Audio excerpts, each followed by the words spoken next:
الحمد لله الحمد لله نحمده ونستعينه ونستغفره ونؤمن به ونتوكل عليه ونعوذ بالله من شرور أنفسنا ومن سيئات أعمالنا من يهده الله فلا مضل له ومن يضلله فلا هادي له ونشهد أن لا إله إلا الله وحده لا شريك له ونشهد أن سيدنا ومولانا محمدا عبده ورسوله أما بعد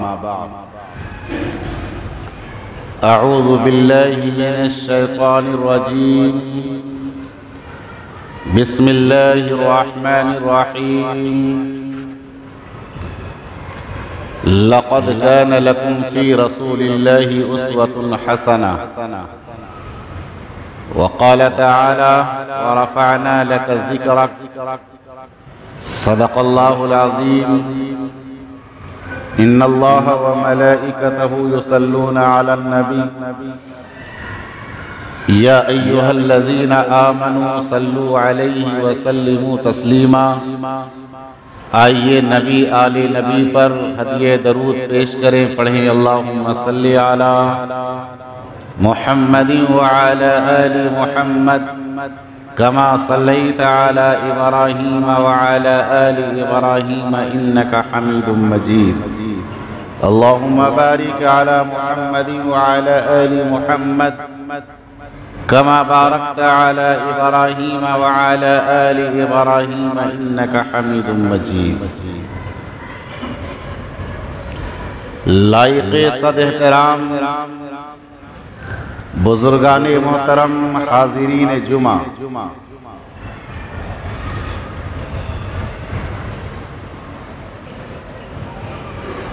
محبوب خدا،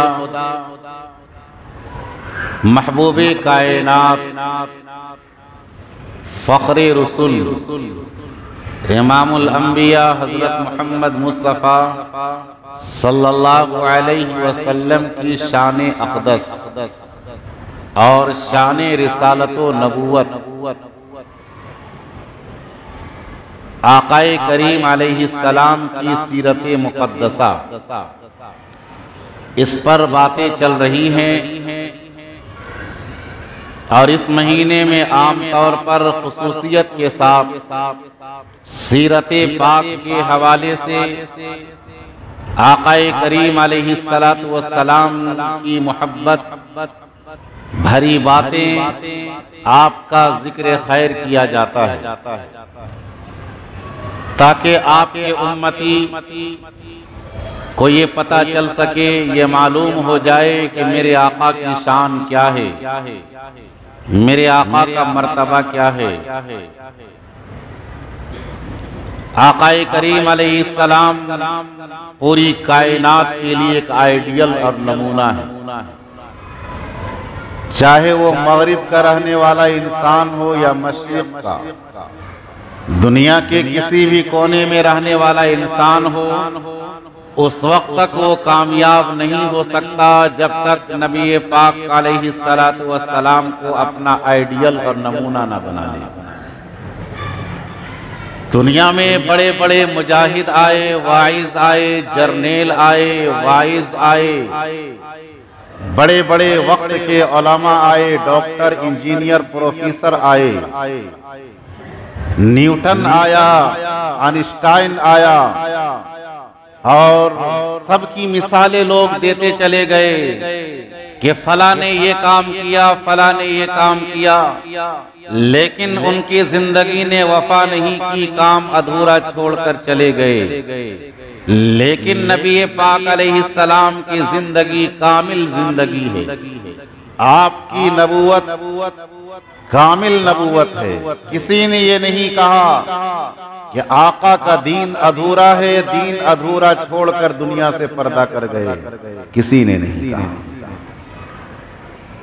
اس دنیا کے اندر جتنے بڑے بڑے حضرات آئے، سب نے بڑے بڑے کارنامے انجام دیے لیکن ان کا کام ادھورا رہ گیا۔ لیکن ہمارے آقا سرور کونین علیہ السلام کی ذات بھی مکمل، آپ کی نبوت و رسالت بھی مکمل، آپ کی زندگی بھی مکمل اور آپ کی سیرت بھی مکمل، آپ کا اسوہ اور آئیڈیل بھی مکمل ہوا۔ اب نبی پاک علیہ السلام کے آئیڈیل اور سیرت اور اسوہ کو جو بھی اپنا لے گا وہ دونوں جہاں کا محبوب بن جائے گا، دونوں جہاں میں کامیاب ہو جائے گا۔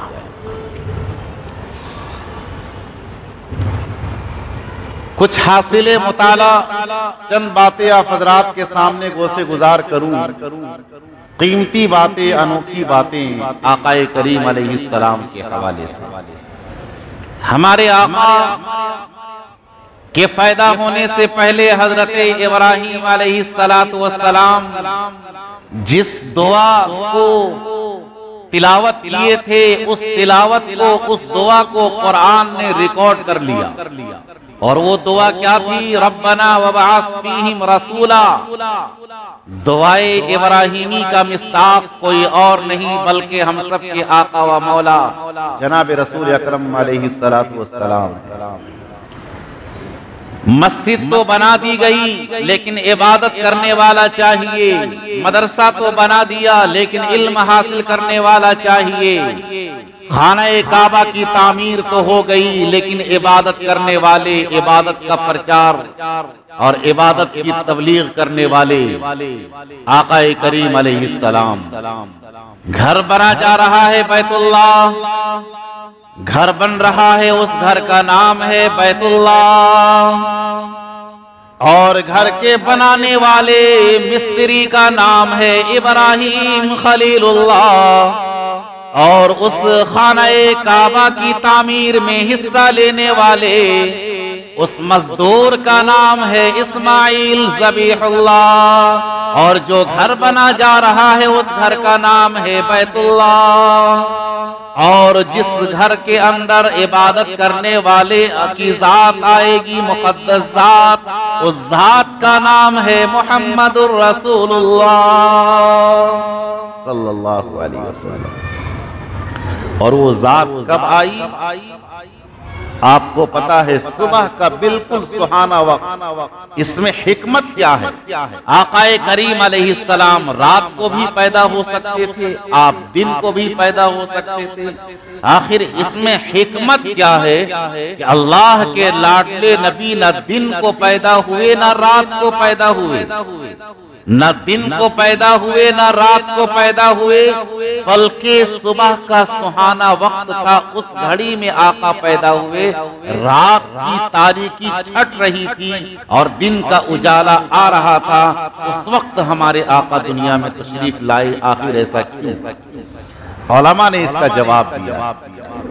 علماء نے فرمایا کہ نبی پاک علیہ السلام یہ پیدا ہونے کا وقت جو صبح کا سہانا وقت تھا، نہ رات تھی نہ دن تھا، بلکہ رات جا رہی تھی، دن آ رہا تھا، نہ رات مکمل گئی تھی نہ دن مکمل آیا تھا، بلکہ رات جا رہی تھی اور دن آ رہا تھا۔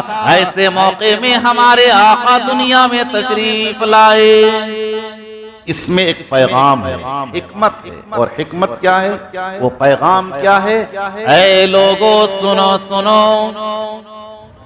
آقا کریم علیہ السلام کے آنے سے پہلے ظلمت تھی، تاریکی تھی، کفر تھا، شرک تھا، لیکن جب آقا کریم علیہ السلام دنیا میں تشریف لائے، ظلم مٹنے لگا، شرک ختم ہونے لگا، کفر مٹنے لگا، ظلمت مٹنے لگی۔ جس طریقے سے رات جب جاتی ہے صبح کا نور آتا ہے، میرے پیارے آقا جب دنیا میں تشریف لائے، ظلمت چھٹنے لگی، نور اجالا آنے لگا، نور اجالا آنے لگا، ظلمت تاریکی چھٹنے لگی۔ کون سی ظلمت؟ ظلم کی تاریکی، شرک و کفر کی تاریکی، یہ سب ظلمت چھٹنے لگی اور نور آنے لگا، اجالا آنے لگا۔ یہ آقا کریم علیہ السلام کے صبح مبارک میں پیدا ہونے کی حکمت اور یہ پیغام۔ دوسری بات، آقا کریم علیہ السلام صرف انسانوں کے نبی نہیں ہیں۔ آج میری تقریر کا عنوان ہے محبوب کائنات۔ آقا صرف اس انسان، موجودہ انسان کے نبی نہیں ہے، بلکہ نباتات کے بھی نبی ہے، جمادات کے بھی نبی ہے، حیوانات کے بھی نبی ہے، انسانوں کے نبی ہیں، زمین کے نبی ہیں، پتھر کے نبی ہے، کنکرات کے نبی ہیں، ذرات کے نبی ہے، درختوں کے نبی ہیں، شجر و حجر کے نبی ہے، پوری کائنات کے نبی ہیں۔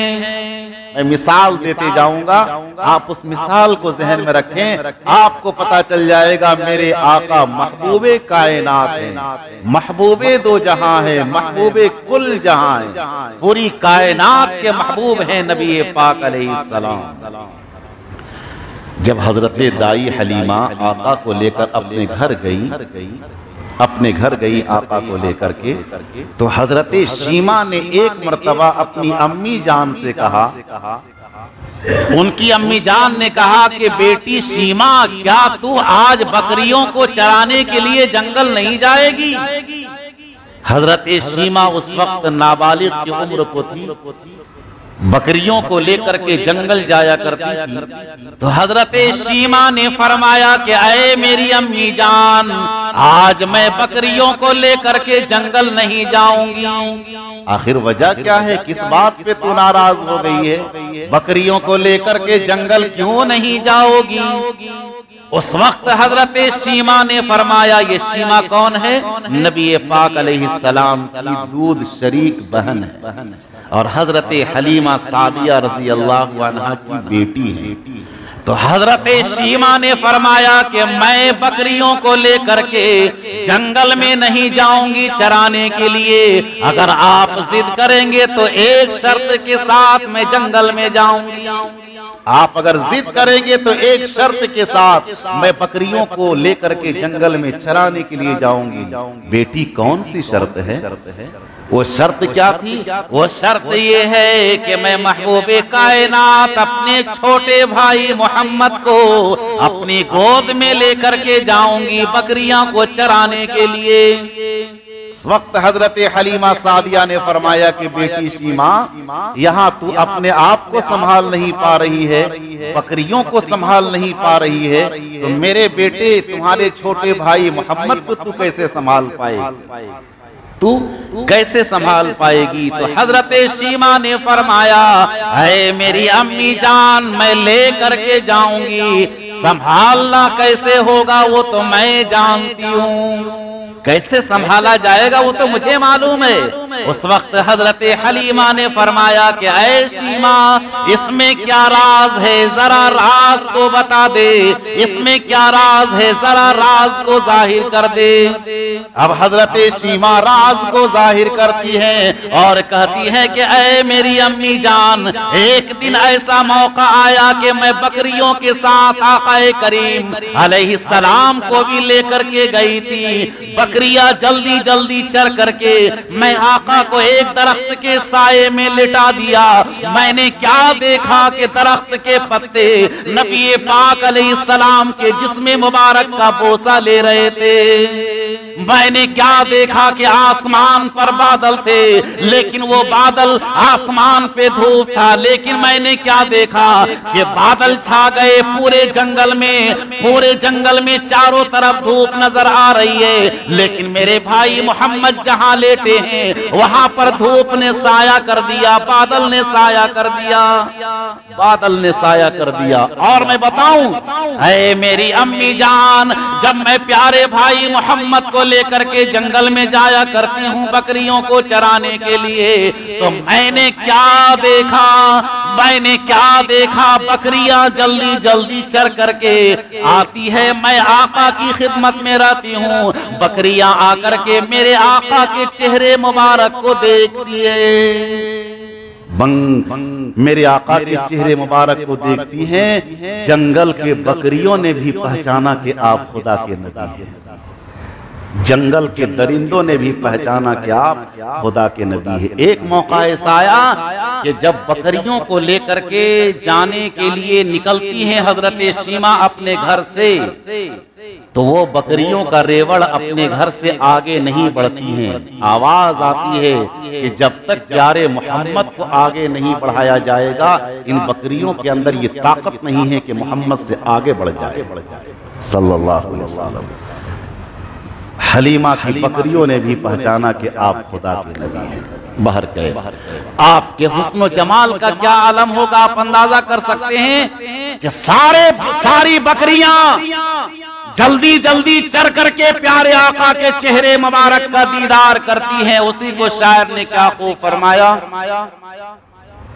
اے ازل کے ابد، اے ازل کے ہنسی، اے ابد کے ہنسی، تجھ سا کوئی نہیں، تجھ سا کوئی نہیں، دست قدرت نے ایسا بنایا تجھے، دست قدرت نے ایسا بنایا تجھے، جملہ اوصاف سے خود سجایا تجھے، اے ازل کے ہنسی، اے ابد کے ہنسی، اے ازل کے ہنسی، اے ابد کے ہنسی، تجھ سا کوئی نہیں، تجھ سا کوئی نہیں، تجھ سا کوئی نہیں، تجھ سا کوئی نہیں، تجھ سا کوئی نہیں، تجھ سا کوئی نہیں، میرے آقا جیسا کوئی نہیں۔ میرے آقا کے سامنے دنیا کی ساری رونقیں، سارے حسن ختم ہو جاتے ہیں۔ ایک موقع ایسا آیا، میرے آقا کو جو بھی دیکھتا دل دے بیٹھتا۔ یہودیوں کا ایک بہت بڑا عالم یہودیوں کا، جسے دنیا نے نوٹ کیا ہے، عبداللہ بن سلام۔ عبداللہ بن سلام یہودیوں کا بہت بڑا عالم۔ یہودیوں نے آپس میں مشورہ کیا کہ جا کر محمد سے چند سوالات کیے جائیں۔ یہودیوں نے آپس میں مشورہ کیا کہ جا کر محمد سے چند سوالات کیے جائیں۔ اب عبداللہ ابن سلام جو یہودیوں کا سب سے بڑا عالم تھا، توریت کا اس وقت کا سب سے بڑا عالم تھا، وہ نبی پاک علیہ السلام کی خدمت میں چند سوالات لے کر کے جاتا ہے۔ جیسے ہی سوالات لے کر پہنچا، آقا کے چہرے مبارک کو دیکھا۔ آقا کے چہرے مبارک کو دیکھتے ہی اس نے فوراً پڑھ لیا کلمہ لا الہ الا اللہ محمد رسول اللہ۔ اور اس عبداللہ ابن سلام نے کیا کہا کہ میرے پیارے آقا، میں تو آپ سے سوال کرنے کے لیے آیا تھا، آپ کو پریشان کرنے کے لیے آیا تھا، لیکن جیسے ہی میں نے آپ کے چہرے مبارک کو دیکھا، جیسے ہی میں نے آپ کے رخ مبارک چہرے انور کو دیکھا، میرے دل میں یہ آواز آئی، لیس الوجہ بوجہ کذاب، یہ چہرہ کسی جھوٹے انسان کا چہرہ نہیں ہو سکتا۔ لیس الوجہ، یہ چہرہ بوجہ کذاب، یہ چہرہ کسی جھوٹے انسان کا چہرہ نہیں ہو سکتا ہے۔ ایمان کا کلمہ پڑھ کر کے یہودی عالم عبداللہ ابن سلام جب اپنی قوم کے دربار میں آئے، جب اپنے یہودیوں کے دربار میں آئے تو ساری بات پیش کی۔ تو یہودیوں نے کہا کہ تو نے یہ کیا کیا، تو نے تو ہم سب کی ناک کٹوا دی۔ اس وقت حضرت عبداللہ ابن سلام نے فرمایا کہ جا، تو بھی محمد کا دیدار کر لے، تو بھی کلمہ پڑھنے پر مجبور ہو جائے گا۔ جا، تو بھی محمد کا دیدار کر لے، تو بھی کلمہ پڑھنے پر مجبور ہو جائے گا۔ آقا کریم علیہ السلام کو جو بھی دیکھتا دل دے بیٹھتا۔ ایک موقع ایسا آیا کہ مسجد نبوی کے اندر نبی پاک علیہ السلام تشریف رکھتے ہیں۔ ایک صحابی آتا ہے، 14ویں رات کا چاند آسمان پہ چمک رہا ہے، 14ویں رات کا چاند آسمان میں چمک رہا ہے، اور ادھر نبی پاک علیہ السلام مسجد نبوی کے اندر تشریف رکھتے ہیں۔ جب وہ صحابی تشریف لایا تو کیا دیکھتا ہے کہ ایک چاند آسمان پہ چمک رہا ہے اور ایک چاند زمین پہ چمک رہا ہے۔ ایک چاند آسمان پہ چمک رہا ہے اور ایک چاند زمین پر چمک رہا ہے۔ اب وہ صحابی کبھی 14ویں رات کے چاند کو دیکھتے ہیں، کبھی زمین کے چاند کو دیکھتے ہیں، کبھی آسمان کے چاند کو دیکھتے ہیں، کبھی زمین کے چاند کو دیکھتے ہیں، اور دونوں چاند کو دیکھنے کے بعد فرماتے ہیں کہ میں نے آسمان کے 14ویں چاند کو بھی دیکھا اور زمین کے چاند محمد مصطفیٰ صلی اللہ علیہ وسلم کو بھی دیکھا، لیکن جو 14ویں کے چاند میں کمال میں نے نہیں دیکھا، وہ چاند میں نے زمین کے چاند میں دیکھا۔ وہ خوبصورتی میں دنیا کے چاند میں دیکھ رہا ہوں، وہ خوبصورتی میں نبی پاک علیہ السلام کے چہرے مبارک کو دیکھ رہا ہوں۔ اسی کو شاعر نے کیا خوب فرمایا کہ چاند سے دیتے ہو نسبت یہ غلط تشبیہ ہے، چاند سے دیتے ہو نسبت یہ غلط تشبیہ ہے۔ چاند میں ہے چھائیاں اور مدنی کا چہرہ صاف ہے، چاند میں ہے چھائیاں اور مدنی کا چہرہ صاف ہے۔ پیارے آقا علیہ السلام کے جتنے صحابہ تھے سب عاشق صادق تھے، جن نے نبی پاک علیہ السلام کو دیکھا، جتنے صحابہ نے سب آپ سے دل سے محبت کرتے تھے، اور ایسی محبت کرتے کہ جب رات کو سوتے اور نیند اچاٹ ہو جاتی، نیند سے بیدار ہو جاتے تو دل اداس ہو جاتا، نبی کو دیکھنے کی تمنا جاگ اٹھتی تو نبی پاک علیہ السلام کو دیکھنے کے لیے راتوں رات اپنے گھر سے نکل جاتے، راتوں رات نبی پاک علیہ السلام کو دیکھنے کے لیے گھر سے نکل جاتے اور آقا کے در مبارک پر آ کر کے بیٹھ جاتے، روضہ پیارے آقا کے دروازے مبارک پر آ کر کے بیٹھ جاتے اور رات پر بیٹھے رہتے۔ کیوں؟ اس لیے کہ پیارے آقا جب نکلیں گے تو آقا کے چہرے کا دیدار ہو جائے گا، آقا کے چہرے کا دیدار ہو جائے گا، آقا کے چہرے کا دیدار ہو جائے گا۔ رات بھر نبی پاک علیہ السلام جب بھی رات کو نیند ٹوٹ جاتی، دل اداس ہوتا، آقا کے دربار میں آ جاتے اور نبی کے انتظار میں رات بھر دروازے پہ بیٹھا رہا کرتے۔ اور وہ صحابی فرماتے ہیں میں اس لیے بیٹھتا ہوں کہ کل جو دن کا آغاز ہوگا میں چاہتا ہوں کہ پیارے آقا کے چہرے مبارک سے میری زندگی کی شروعات ہو۔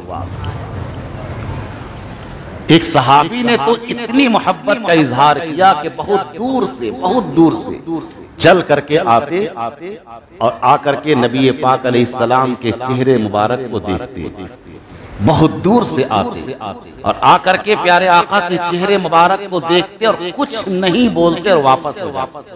بہت دور سے آتے وہ صحابی اور آپ کے چہرے مبارک کو دیکھتے اور دیکھ کر کے چلے جاتے، نہ کلام کرتے نہ بات کرتے، بلکہ نبی پاک علیہ السلام جب گفتگو فرماتے آپ کی بات کو یہ صحابی جو دور سے آتا تھا وہ سن کر کے چپ چاپ چلا جاتا تھا، چپ چاپ چلا جاتا تھا۔ ایک دن ایسا آیا کہ نبی پاک علیہ السلام نے فرمایا کہ میرے پیارے صحابی تو بہت دور سے آتا ہے، میری باتوں کو سنتا ہے، میری محفل میں بیٹھتا ہے، لیکن مجھ سے بات نہیں کرتا، میرے کلام کو سنتا ہے، میری باتوں کو سنتا ہے، میرے چہرے کو دیکھتا ہے اور دیکھ کر کے پھر واپس ہو جاتا ہے، اس میں بات کیا ہے، وجہ کیا ہے؟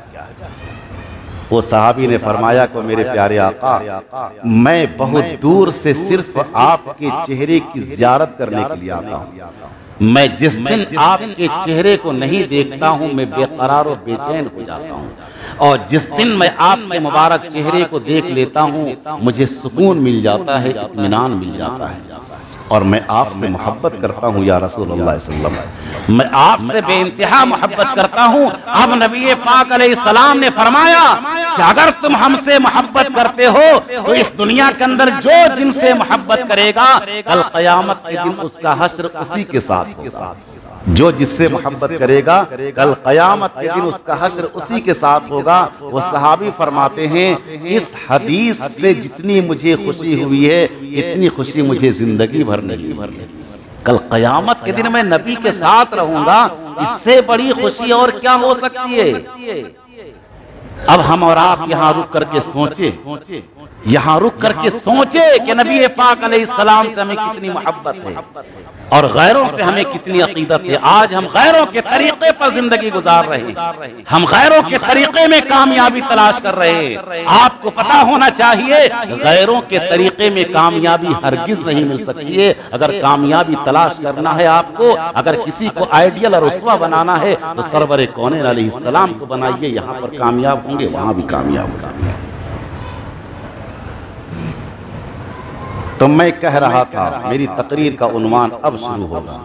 میں کہہ رہا تھا کہ میرے آقا پوری کائنات کے نبی, محبوب دو جہاں ہے, نباتات کے نبی ہیں, جمادات کے نبی ہیں, حیوانات کے نبی ہیں, پوری کائنات کے نبی ہیں. وہ کس اعتبار سے؟